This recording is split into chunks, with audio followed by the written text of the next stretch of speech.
Good Ace Badgers, welcome back to the Moho yet again. I thought I would do a video on the next stage, hopefully the last stage of upgrades for this electrical system here, the 12 volt system in the Moho. As I mentioned in the last episode, there was two more things I wanted to add to this and then it would pretty much be complete.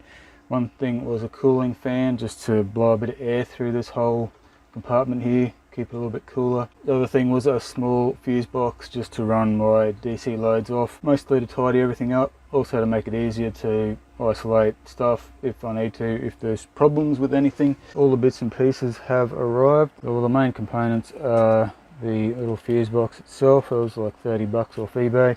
We'll put links down below if any of you guys are interested in this stuff. And this is going to be pretty cool if it works. It's a little thermostat, so that will measure the temperature through this little temperature sensor, and all going to plan, it will turn on my cooling fan when it gets hot in there. So yeah, we'll go ahead and get everything ready. I've got some wires to put together, a bit of soldering to do. I've already put this bit of board in here that I'm going to mount those two components to. The fan I've already actually mounted in there, but I'll show a bit of footage of me doing that as well. But yeah, basically just need to mount those components, get some wires running, and yeah, see how we go.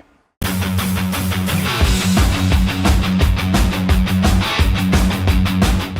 going to use one of these 120mm computer cooling fans, and I just need to make a hole in this panel here to fit this on the inside, and then we'll have the little fan grate on the outside. Hopefully won't look too bad, and keep all the gear cool, which is the main thing.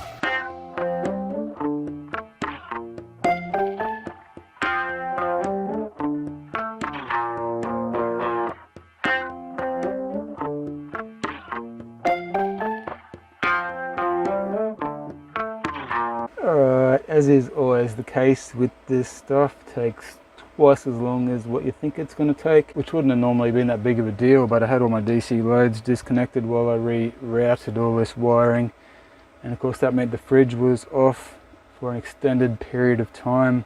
Yeah, just nothing was going right, so I've actually hooked the fridge up to the little EcoFloat Delta 2, so yeah, it's got power now while I finish this job up. So yeah, I've just taken all my DC loads off where they were before, the big switch and the shunt, and they'll be going onto this. So I've run some 6mm cable with a 40 amp fuse from those 2 points to this. Anyway, I think the next step is to decide whereabouts on here I want to put this and screw it down, and yeah, then I can figure out how I'm going to mount this little guy and where he's going to sit, and then we can start getting some of this stuff wired in.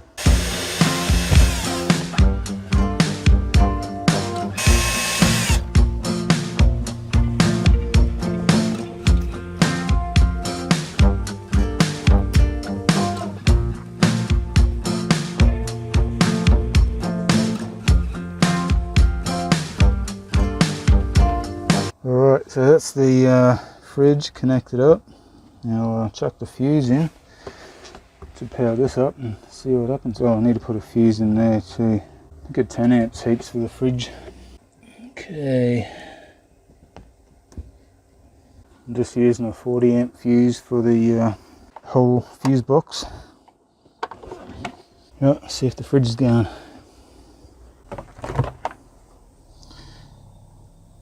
Yeah, buddy. Cool. Alright, that's my number one concern sorted out. Now I've just got these other ones to connect up and we're good to go. Alright, next priority is getting the frickin' lights and water back on. So let's do it.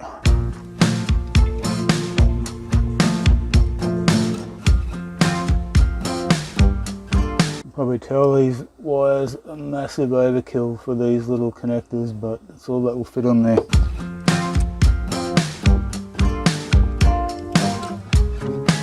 I have no doubt that I'm going to burn myself on this fucking soldering iron. I don't know if you can see there, but the little light come on there to indicate the blown fuse. Well, yeah, there isn't a fuse in there at the moment, but that's what it's there for. I'm just going to chuck a 35 amp fuse in this one. Okay, we have lights and water pump by the sound of it. The other two that I've got is basically the TV at the back and the fan back there are on this circuit, and then I've got my little auxiliary wire here that just goes to an Anderson plug there for a 12 volt out. So those will go onto separate fuses, and then that will be done, and then we can start on the fan.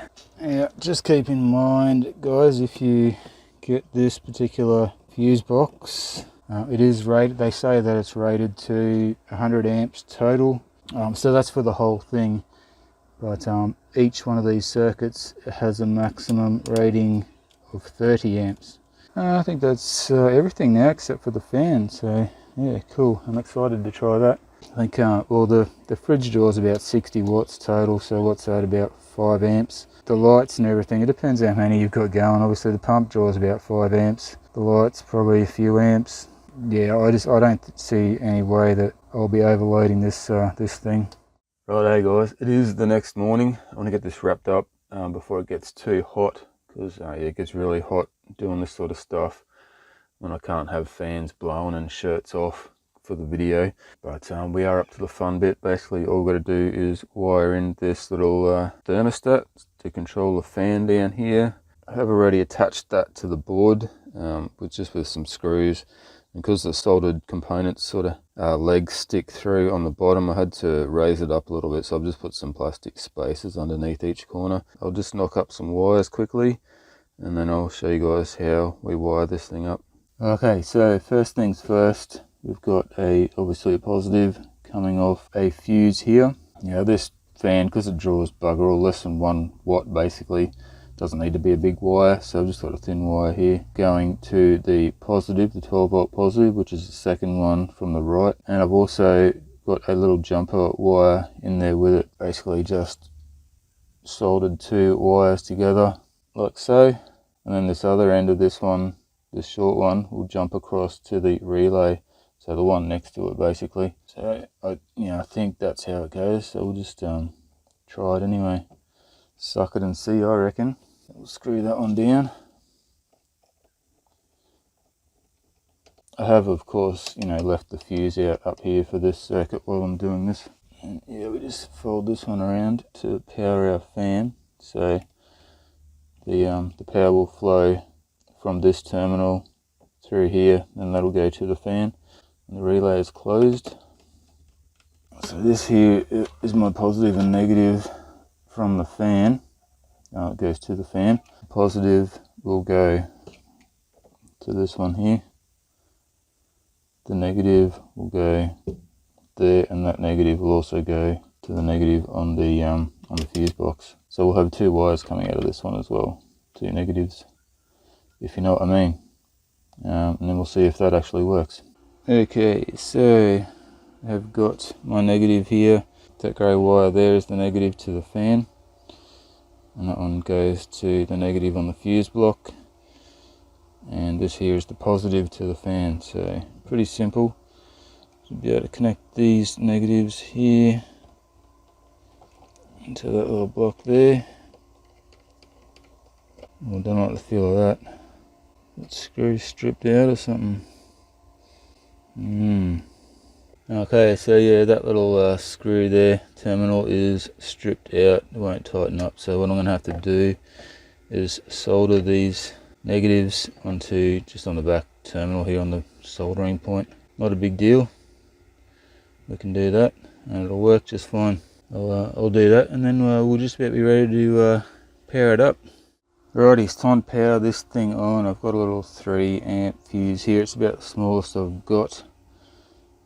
Let's see if it comes on. LLL. Yeah, quite likely it needs this connected to operate.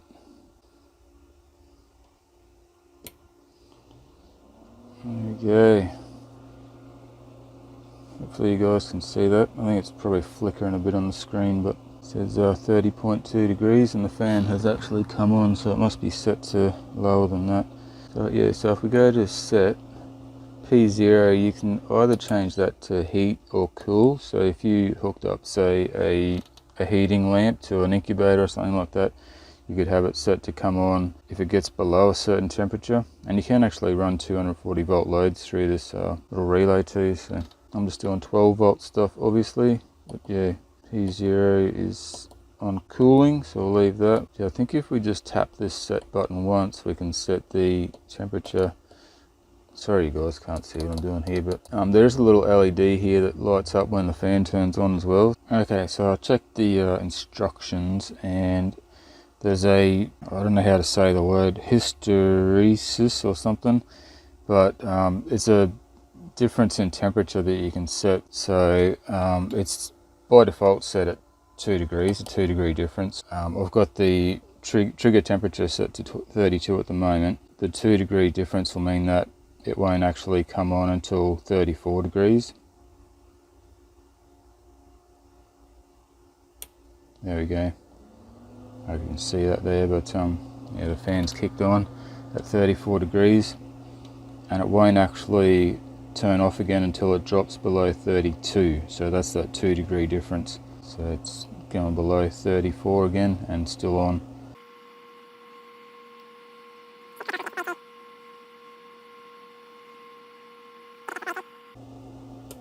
There we go.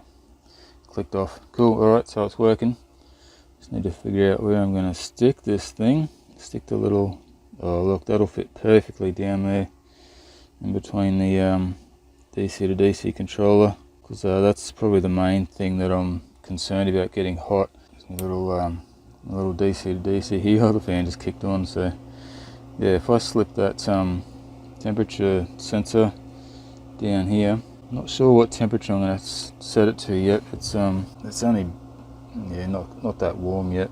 Yeah, I'll set it fairly high, maybe around 40-45 degrees or something, but yeah, I'll play with that setting. But yeah, pretty happy with all this, guys. It's all working. You know, it didn't make as much of a difference to the overall tidiness of my wiring as I would have hoped, but I've gotten a whole lot of wires off these two, namely the shunt and the big switch here. I've only got I think 5 wires going onto each one now, so 3 chargers, the inverter, and the wire obviously going to my little fuse box. Definitely a lot better having less connections on there, and having this, as I said, it's going to be a lot easier for me to change stuff or whatever with that fuse box there.